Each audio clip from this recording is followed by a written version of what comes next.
علی بھائی اگلا سوال ہے، حجاج ابن یوسف کون تھا؟ سنا ہے بڑا ظالم تھا، اور یہ بھی سنا ہے کہ قرآن حکیم کے اعراب یعنی زیر زبر پیش بھی اسی نے لگوائے تھے۔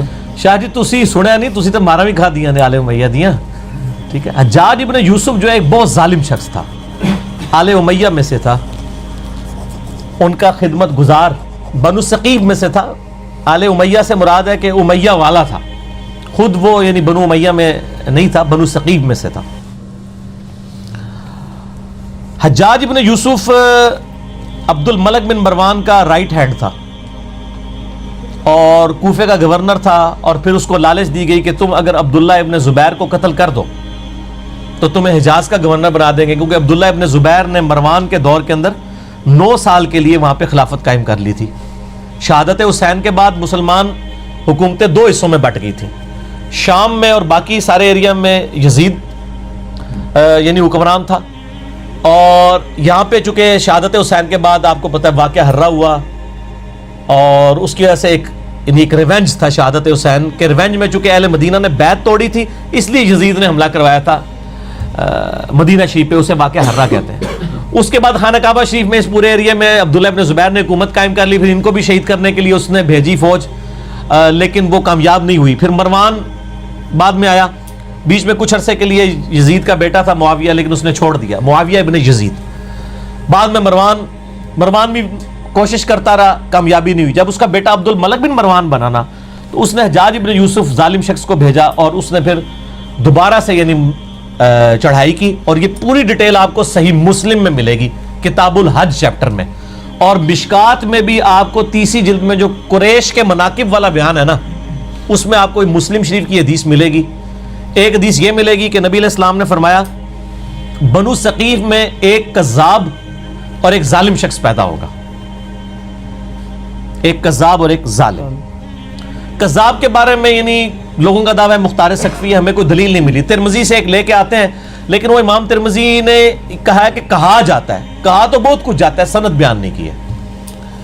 بہرحال اسما بنت ابی بکر سیدہ عائشہ کی جو بڑی بہن تھی، انہوں نے کہا کہ یہ جو بنو ثقیف کا ظالم ہے وہ حجاج ابن یوسف ہے، یہ صحیح مسلم میں، اور پوری حدیث مسلم شریف میں مشکات میں 30 جلد میں آپ کو ملے گی پوری ڈیٹیل حدیث کہ عبداللہ ابن زبیر کو اس نے شہید کروا دیا، اور مکے کے دروازے پہ اس نے ان کی لاش ٹانگ دی عبرت کے لیے، نعوذ باللہ، صحابی رسول کی، عام صحابی نہیں، صحابی رسول کا بیٹا، اشرف مبشرہ حضرت زبیر کا بیٹا، حضرت عائشہ کا بھانجا اور سیدہ اسما کا بیٹا۔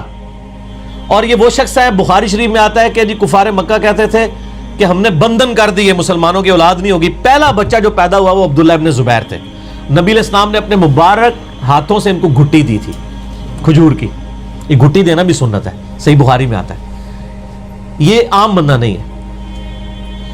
ان کی لاش ٹانگ دی، عبداللہ ابن عمر وہاں سے گزرے اور کہا کہ اے ابو خبائب تم پر سلام ہو، یہ ان کی کنیت تھی، اور ان پر سلامتی بھیجی اور کہا کہ یہ جو آل امیہ کے لوگ ہیں تمہارے بارے میں جھوٹ بولتے ہیں، تم ایسے نہیں تھے، تم بہت عبادت گزار تھے، تم بہت نیکوکار تھے، اور میں تمہیں منع کرتا تھا، یعنی وہ عبداللہ ابن زبیر کو منع کرتے تھے کہ آپ حکومتی معاملات میں نہ پڑیں، عذرا ان کی پیسو نیچر تھی، ان کی ایکٹیو نیچر تھی۔ تو بہرحال یہ وہ پڑھ کے چلے گئے وہاں سے، تو بعد میں حجاج بن یوسف کو کسی نے بتایا کہ عبداللہ بن عمر نے تو بڑے تعریفی کلمات، یہ لادہ بات ہے، حجاج بن یوسف نے بعد میں عبداللہ بن عمر کو بھی قتل کروا دیا۔ آل امیہ نے کسی کو نہیں چھوڑا، جو ان کے حاکم بھی تھے ان کو بھی شہید کروایا، یہ بھی صحیح بخاری میں آتا ہے حج والے چیپٹر میں کہ حجاج بن یوسف تیمارداری کے لیے آیا عبداللہ بن عمر کی، کہا کہ مجھے پتہ چل دینا آپ کو کس نے مروایا ہے، یعنی وہ زہر آلود نیزہ مار دیا گیا تھا حج کے دوران، کیونکہ امیر حج یہ ہوتے تھے، تو گورنر وہ تھا، وہ کہتا تھا منو امیر حج کیوں نہیں بنا دے، ٹھیک ہے، تو عبداللہ بن عمر کیوں امیر حج ہوتے ہیں؟ تو عبداللہ بن عمر نے فرمایا میرا قاتل وہ ہے جس نے احرام کی حالت میں آلات جنگ لانے کی اجازت دی ہے، یعنی تو اب ڈائریکٹ تو نہیں کہہ سکتے تھے نا، ظالم آدمی تھا، تقیۃً نہیں انہوں نے ایک بات کی، میسج کنوے کر دیا۔ تو وہ مسلم شریف کی اس حدیث میں آتا ہے کہ جب وہ عبداللہ بن عمر چلے گئے تو حجاج بن یوسف کو کسی نے بتایا، تو اس نے پھر کہا کہ ٹھیک ہے عبداللہ بن زبیر کی لاش اتار کے یہودیوں کے قبرستان میں پھینک دو۔ یہ وہ لوگ ہیں سر، یہاں لوگ آل امیہ کانفرنسز کروا رہے ہیں، یہ صحابہ کی لاشوں کو ان لوگوں نے، یہ مسلم شریف ہے سر، یہ موضوعات شریف نہیں ہے، یا یہ تاریخ شریف نہیں ہے آل امیہ اور آل عباس کی لکھوائی بھی. یہودیوں کے قبرستان میں لاش پھینک دی اور پھر یہ کہا کہ اس کی ماں کو بالوں سے گھسیٹ کے میرے پاس لے کے آؤ. یہ مسلم شریف کے الفاظ ہیں. اور ماں کون ہے؟ حضرت عائشہ کی بڑی بہن اسماء بنت ابی بکر. تو اسماء بنت ابی بکر کو جب یہ پیغام پہنچا نا تو انہوں نے کہا کہ ٹھیک ہے میں تو ان کا جی آپ کو بلا رہے ہیں وہ, اور اگر آپ نہ آئے تو بالوں سے گھسیٹ کے. بولے اعوذ باللہ تعالی. تو اسماء نے کہا ٹھیک ہے پھر مجھے بالوں سے گھسیٹ کے لے کے جاؤ, میں نے تو نہیں جانا. اب وہ جو آئے تھے ان کو بھی شرم آئی کہ یار حضرت ابو بکر کی بیٹی ہے, یہ عائشہ کی بڑی بہن ہے, اور عبداللہ ابن زبیر صحابی کی ماں, اور بالکل شروع میں اسلام قبول کرنے والوں میں. تو پھر حجاج ابن یوسف غصے سے خود آیا. یہ پوری ڈیٹیل مسلم شریف میں, مشکات میں بھی آپ کو مل جائے گی. آیا غصے سے اور آ کے اسماء بنت ابی بکر کو کہتا ہے کہ دیکھ میں نے تیرے بیٹے کے ساتھ کیا اشر کیا ہے. ایک ماں اس کے بچے کی لاش کو لٹکایا اتنے دنوں کے لیے اور پھر آ کے یہ بات بھی کر رہا ہے. تو اسماء بنت ابی بکر نے صحیح پھکی والا جواب دیا آگے سے.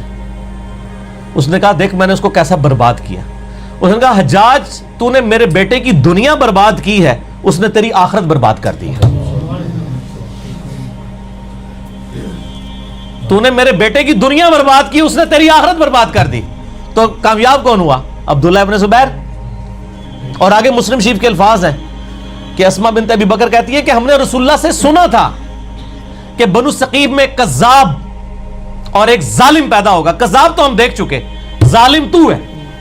حجاج ابن یوسف سے کہا ٹھیک ہے. اور پھر فرمایا کہ میں نے سنا ہے تو مجھے کہتا ہے کہ 2 آزار بند والی. یہ سیدہ اسماء کی یعنی آپ سمجھ لیں ایک خصوصیت کے طور پہ بیان کیا جاتا تھا, 2 آزار بند والی. تو اس نے کہا ہاں. تو ان کا تجھے پتا ہے یہ 2 آزار کیوں تھے؟ ایک یہ جو آزار میں باندھا کرتی تھی نا ابو بکر اور رسول اللہ صلی اللہ علیہ وسلم کا کھانا لے کے میں غار ثور میں جایا کرتی تھی, اور دوسرا آزار میری تہمت ہوتی تھی جس سے کوئی عورت بھی آزاد نہیں ہو سکتی, اور اس وجہ سے میرا نام پڑ گیا تھا 2 آزار بند والی, رسول اللہ صلی اللہ علیہ وسلم کا کھانا لے کے. تو آپ اندازہ کریں کہ آل امیہ نے ان لوگوں کو جنہوں نے اسلام کے لیے اتنی قربانیاں دی تھی ان کے ساتھ کیا کیا ظلم کیے ہیں. صرف آل رسول کے ساتھ ظلم نہیں کیے, باقی صحابہ کی اولاد کے ساتھ. یہ جو آج جو ہے وہ سعودیہ کے ریال لے کے ان کے فضائل و برکات جھوٹے بیان کرنے کی کوشش کر رہے ہیں, ان کو پتہ نہیں ہے کہ یہ بھی کیا کر رہے ہیں, یہ اپنی دنیا بچانے کے چکر میں اپنی آخرت برباد کر رہے ہیں ان کی جھوٹی وکالت کر کے. اور سر آپ کو حقائق اگر جاننے ہیں نا تو آپ یہ میرا ریسرچ پیپر پڑھیں, واقعہ کربلا کا حقیقی پس منظر 72 صحیح الاسناد احادیث کی روشنی میں اہل سنت کی مین اسٹریم کی کتابوں سے میں نے 200 روایتیں جمع کی ہیں, اکثر بخاری اور مسلم سے. تو یہ جناب حجاج ابن یوسف تھا اور یہ اس کی اصلیت تھی. پھر اس کا اینڈ بھی ہوا ہے سر. ہر بندے کی اخیر ہوتی ہے نا, ہر بندے کی اخیر ہوتی ہے. پھر اس کو پھر کینسر ہو گیا تھا اور بڑی یہ بری بھیانک موت مرا ہے, اور موت کے اس نے آخری جس صحابی کو قتل کروایا وہ سعید ابن جبیر تھے, تابعی. ٹھیک ہے نا, وہ بھی بڑا دردناک واقعہ ہے, وہ میں بیان کروں تو آدھا گھنٹہ اور لگ جائے گا. اس کے بعد پھر وہ کسی پہ قادر نہیں ہوا قتل کرنے پہ, اور پھر بعد میں لوگوں نے خواب میں دیکھا ہے ان کا مجھے روزانہ ہر شخص کے بدلے میں 1 دفعہ قتل کیا جاتا ہے, اور اس کے بارے اس سعید ابن جبیر کو قتل کرنے کے بدلے میں 100 دفعہ قتل کیا جاتا ہے جو میں نے اس کے ساتھ ظلم کیا تھا. وہ بھی شیان علی میں سے تھے, خیر التابعین سعید ابن جبیر رضی اللہ تعالیٰ عنہ, عبداللہ ابن عباس کے شاگرد. بہرحال یہ حجاج ابن یوسف کی پھر اخیر بڑی بری ہوئی ہے نا, یعنی یہ پھر بعد میں ولید ابن عبد الملک بنا, عبد الملک بن مروان کا بیٹا خلیفہ, اور اسی دوران ولید نے یہ مہم چلانی شروع کی کہ کیونکہ اس کے باپ نے وصیت کی تھی کہ میرے مرنے کے بعد میرا بیٹا ولید بنے گا, اس کے بعد اس کا چھوٹا بھائی سلمان بن عبد الملک بنے گا. تو اس نے یہ مہم چلائی کہ نہیں میرا بھائی نہیں بنے گا, میرے مرنے کے بعد میرا بیٹا کیوں نہ بنے. یہ تحریک اس نے چلائی. جب یہ تحریک چلائی نا تو سارے گورنر, آپ کو پتا لائی لاگ ہوتے ہیں, سارے مان گئے. ایک گورنر ایسا تھا جس نے کہا کہ نہیں, وہ عمر بن عبد العزیز تھے, مدینہ شریف کے گورنر عمر بن عبد العزیز رحمہ اللہ تعالی. وہ بہنوئی بھی تھے اس کے ولید کے, مروان کے دو بیٹے تھے, ایک عبد الملک اور ایک عبد العزیز. عبد العزیز کا بیٹا عمر بن عبد العزیز ہے, یہ بھی مروان کی اولاد ہے. لیکن دیکھ لیں, اور اسی لیے ہم کہتے ہیں نا آل امیہ میں عمر بن عبد العزیز. مولانا طارق جمیل صاحب کو میں کہتا ہوں نا آل امیہ میں عمر بن عبد العزیز. ٹھیک ہے, آپ سمجھ رہے کیوں کہتے ہیں. تو عمر بن عبد العزیز نے مخالفت کر دی, انہوں نے کہا نہ. اب وہ کیا ہوا کہ اس نے پکڑ کے عمر بن عبد العزیز کو قید میں ڈال دیا, چونکہ عمر بن عبد العزیز جو ہے نا وہ بڑے محبوب گورنر تھے اپنے علاقے کے, تو بڑی شورش برپا ہو گئی. اسی دوران ولید بن عبد الملک اچانک مر گیا, تو آٹومیٹیکلی سلمان بن عبد الملک خلیفہ بن گیا, اس کا چھوٹا بھائی. اور ان کی بہن تھی فاطمہ, وہ عمر بن عبد العزیز کی بیوی تھی. اس لیے کہتے ہیں فاطمہ سے زیادہ طاقتور عورت کبھی نہیں گزری, کہ جس کا باپ بھی 3 بر اعظموں کا خلیفہ, جس کے 4 بھائی 3 بر اعظموں کے خلیفہ, اور جس کا خاوند بھی 3 بر اعظموں کا خلیفہ. اور بڑی درویش عورت تھی وہ فاطمہ بنت عبد الملک بن مروان. تو فاطمہ جو تھی نا درویش عورت, اس کی بیوی. اب وہ سلمان بن گیا خلیفہ. سلمان جب خلیفہ بنا تو اس کو یہ چیز معلوم تھی کہ میری خلافت میں سب سے بڑی کنٹریبیوشن عمر بن عبد العزیز کی ہے. ٹھیک ہو گیا. یہ اس کے دماغ میں تھا کہ اگر عمر بن عبد العزیز نہ ہوتا تو میرا بھتیجا اس وقت خلیفہ ہوتا, اور مجھے تو اس نے معزول کر دیا تھا میرے بڑے بھائی نے. تو اس لیے وہ ان کو یعنی آگے آگے رکھتا تھا.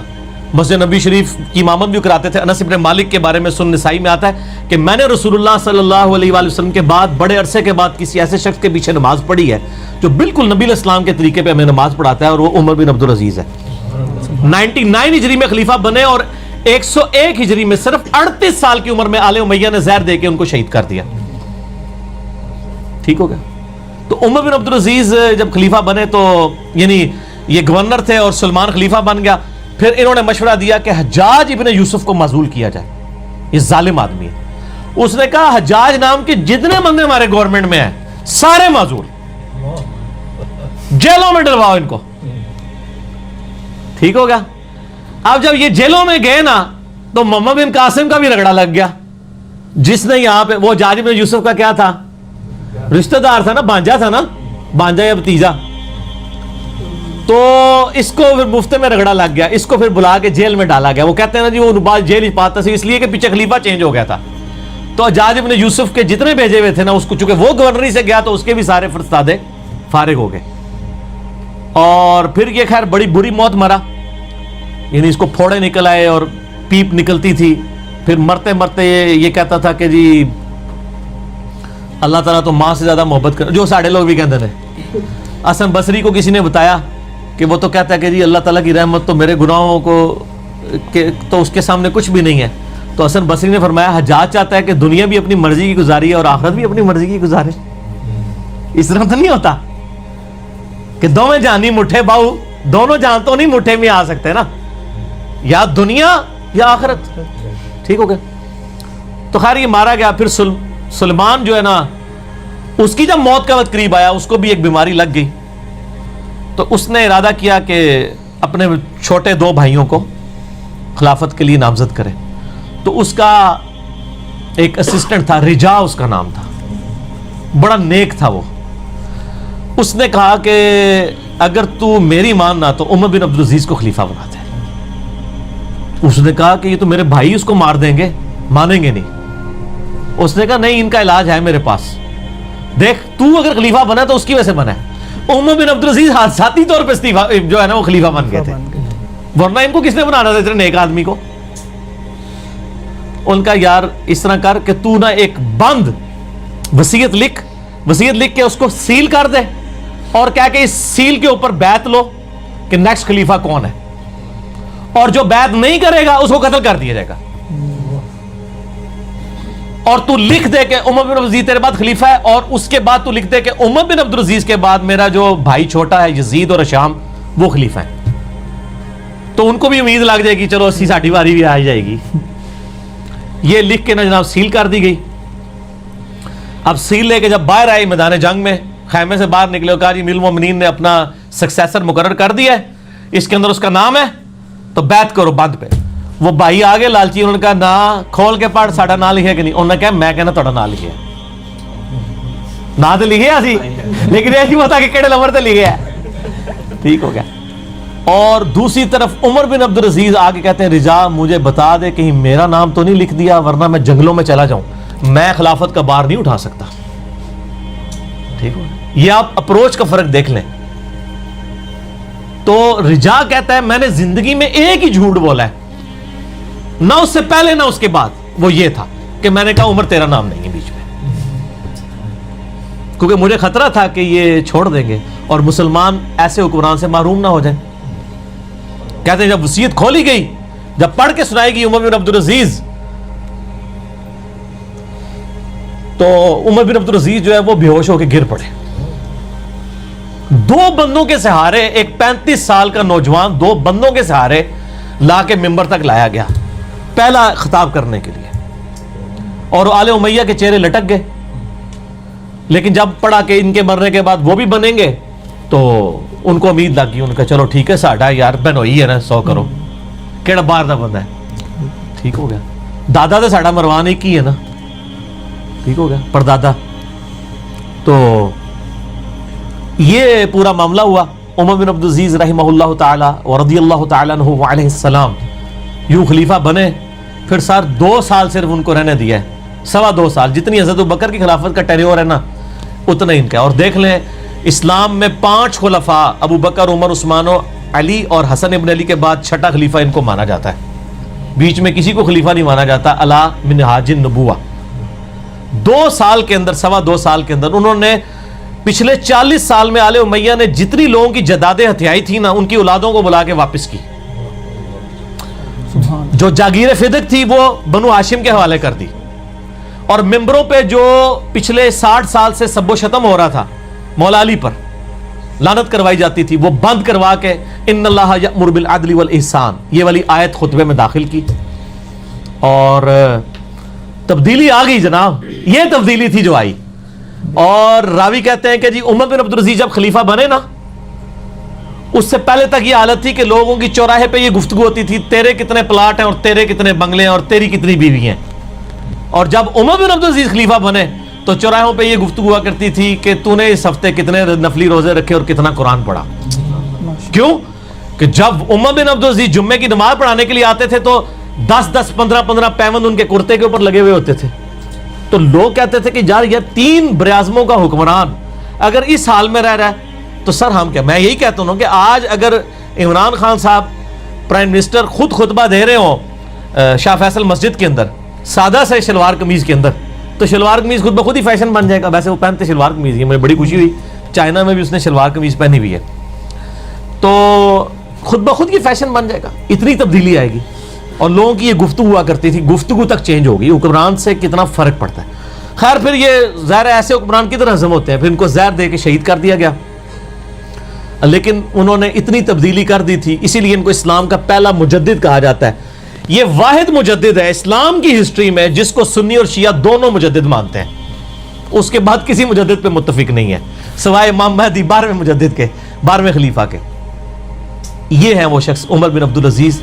چونکہ حجاج ابن یوسف کی بات تھی تو حجاج ابن یوسف کا انجام بھی بتانا تھا, اس کے ساتھ یہ ساری چیزیں جڑی ہوئی تھیں تو میں نے بتا دی اس لیے. اچھا اس سوال کا بھی دوسرا حصہ تھا کہ جو کہتے ہیں قرآن حکیم پہ اعراب زیر زبر پیش. ہاں جی, اعراب والا جو مسئلہ ہے نا حجاج ابن یوسف والا, یہ بھی آل امیہ کا دعویٰ ہے. آپ امام قرطبی کی تفسیر اٹھائیں, انہوں نے تو کہا ہے کہ مولا علی کے جو شاگرد تھے ابو الاسود الدولی, انہوں نے مولا علی نے ان کو چیف جسٹس لگایا ہوا تھا کوفے کا, اور مولا علی کے کہنے پر انہوں نے قرآن پاک پہ زبر زیر اور پیش لگوائے تھے. اور یہ کوئی بدعت نہیں ہے, قرآن بدل نہیں گیا. جیسے آپ اردو میں دن لکھا ہو تو ہمارا بچہ بھی اسے دونوں یا دان نہیں پڑے گا. عربیوں کو لو تو یہ زبر زیر کی ضرورت نہیں ہے, اجمیوں کے لیے لگوائے گئے تھے. اس کو بدعت کہنا جو ہے وہ بے وقوفی ہے. تو یہ سیدنا علی نے لگائے تھے, چونکہ آل امیہ ان کو نیچا کرنا چاہتی تھی, اس لیے انہوں نے پکڑ کے ادھر لگا دیا. اور اگر لگوائے بھی ہوں تو بخاری مسلم کی حدیث ہے کہ اللہ تعالیٰ فاسق سے بھی دین کا کام لے سکتا ہے, اس سے کوئی فرق نہیں پڑتا. دین کا کام تو اللہ تعالیٰ کسی سے بھی لے سکتا ہے, اصل وہ اپنے اعمال کے مطابق اٹھایا جائے گا. ٹھیک ہو گیا. بخاری مسلم میں وہ حدیث ہے نا کہ ایک شخص بڑا اچھا قتال کر رہا تھا, آپ نے فرمایا دوست کی ہے. صحابہ کہتے ہیں ہمیں وسوسہ آیا کہ اتنا بہادر شخص دوست کی اینڈ پہ زخموں کی تاب نہ لاتے ہوئے اس نے تلوار کھڑی کر کے اپنے آپ کو اس پہ گرا کے خودکشی کر لی. اور صحابی کہتے ہیں میں اس کے پیچھے تھا کہ یہ دوستی کس طرح. تو وہیں سے اس نے نعرہ لگایا صدق رسول اللہ صلی اللہ علیہ وسلم, رسول اللہ نے سچ فرمایا تھا کہ یہ دوستی ہے. تو پھر آپ صلی اللہ علیہ وآلہ وسلم فرمایا کہ اٹھو بلال, اعلان کر دو کہ آخرت کا دار و مدار خاتمے کے اوپر ہے. خاتمہ اس کا خودکشی کے اوپر ہوا ہے, اس لیے وہ یعنی حرام موت مر گیا نا. بظاہر وہ قانونی طور پہ صحابی بھی تھا, مجاہد بھی تھا, سب کچھ تھا. اللہ نے وحی کے ذریعے بتا دیا کہ یہ دوستی ہے. تو یہ بڑا خطرناک معاملہ ہے. اللہم من احییتہ منا فاحیہ علی الاسلام ومن توفیتہ منا فتوفہ علی الایمان آمین. علی بھائی اگلا سوال ہے, اللہ تعالیٰ نے سب سے پہلے کس مخلوق کو پیدا فرمایا؟ نمبر 1 پانی کو, عرش کو, یا نمبر 3 قلم کو؟ ان تینوں آپشنز میں سے کون سا جواب درست ہے؟ اچھا, یہ ملٹیپل چوائس کوسچن شروع ہو گئے. ٹھیک ہو گیا جی. کون بڑھے گا کروڑ پتی؟ ہاں جی, یہ آپشن جو ہے نا قلم والا یہی درست ہے. جامع ترمذی میں صحیح سند کے ساتھ حدیث موجود ہے کہ نبی صلی اللہ علیہ وآلہ وسلم نے فرمایا اللہ تعالیٰ نے سب سے پہلے قلم کو پیدا کیا اور فرمایا کہ لکھ جو کچھ ہو چکا اور جو ہونے والا, یعنی پوری تقدیر لکھ لے. ٹھیک ہو گیا. اور یہ حدیث سلسلۃ الصحیحہ شیخ البانی نے 133 نمبر پہ یہ حدیث لی ہے, یہ والی حدیث کہ سب سے پہلے اللہ نے قلم پیدا کیا. اس کے بعد شیخ البانی نے بڑے ڈیٹیل کومنٹس کیے ہیں کہ اس حدیث میں ان لوگوں کا رد ہے جو کہتے ہیں کہ عرش پہلی مخلوق ہے. ان کا رد ہو گیا کیونکہ نبی علیہ السلام فرما رہے ہیں پہلی مخلوق کیا ہے؟ قلم. اچھا, اور ان کا اس میں ان لوگوں کا بھی رد ہے جو کہتے ہیں کہ سب سے پہلے نبی علیہ السلام کا نور پیدا ہوا. یعنی انہوں نے بریلویوں کو بھی پھکی دی اور اہل حدیثوں کو بھی پھکی دے دی, کیونکہ اہل حدیثوں کے امام ابن تیمیہ نے یہ لکھا ہے کہ عرش جو ہے اس سے قدیم ہے. اور پھر خیر بہت آگے چلے گئے نا, امام ابن تیمیہ نے تو لکھا کہ حوادث کی کوئی ابتدا ہی نہیں ہے. یعنی حالانکہ حادث کی تو ابتدا ہوگی, قدیم صرف اللہ ہے, ہمیشہ سے کون ہے؟ اللہ. حوادث کی کوئی ابتدا نہیں ہے, یہ انہوں نے لکھ دیا. حالانکہ ابتدا جس کی نہیں ہے وہ صرف ایک ہے, قل هو اللہ احد اللہ الصمد لم یلد ولم یولد ولم یکن لہ کفوا احد. پھر شیخ البانی نے 133 نمبر حدیث جو ہے سلسلہ صحیحہ کی, اس میں بڑے ڈیٹیل کومنٹس کیے کہ ابن تیمیہ نے فلاسفہ کے رد میں اور منطقی لوگوں کے رد میں اس لیول تک آگے چلے گئے, کیونکہ وہ فلسفیوں نے یہ کہنا شروع کر دیا کہ اللہ تعالیٰ تو ہمیشہ سے ہے, تو کیا پہلے فارغ بیٹھا ہوا تھا, بعد میں مخلوق پیدا کی؟ تو پھر ابن تیمیہ نے کہا کہ اللہ بھی ہمیشہ سے ہے اور اس کے افعال بھی ہمیشہ سے ہیں. اب اللہ کے افعال جو ہیں وہ تو مخلوقات جو وہ فعل کریٹشن کرتا ہے جس کو ہم حادثہ یا حوادث کہتے ہیں. تو اگر مخلوق بھی ہمیشہ سے ہے اور اللہ بھی ہمیشہ سے ہے تو سر پہ خالق مخلوق کا تو فرق ختم ہو گیا, فرق ہی یہی ہے. تو پھر شیخ البانی نے کہا کہ ان کا نظریہ باطل ہے, کاش ابن تیمیہ ایسی بات نہ کرتے, ہمارے دل میں ان کے لیے ایسی بات نہ آتی. پھر وہ کہتے ہیں ہم نے ابن تیمیہ سے ہی سیکھا ہے کہ امام مالک رسول اللہ صلی اللہ علیہ وسلم کی قبر کی طرف اشارہ کر کے کہا کرتے تھے کہ ان کے علاوہ کوئی ایسا شخص نہیں جس کی کوئی نہ کوئی بات مردود نہ ہو سوائے نبی علیہ السلام کے. تو ان کا ابن تیمیہ نے یہ مردود بات کہی ہے کہ حوادث بھی ہمیشہ سے, ہمیشہ سے صرف اللہ ہے. اور یہ حدیث ثبوت ہے کہ حادثے کی بھی ابتدا ہے. پہلا حادثہ, یہ حادثہ پنجابی والا نہیں ہے سر, ٹھیک ہے, پہلی کریشن وہ ہے قلم.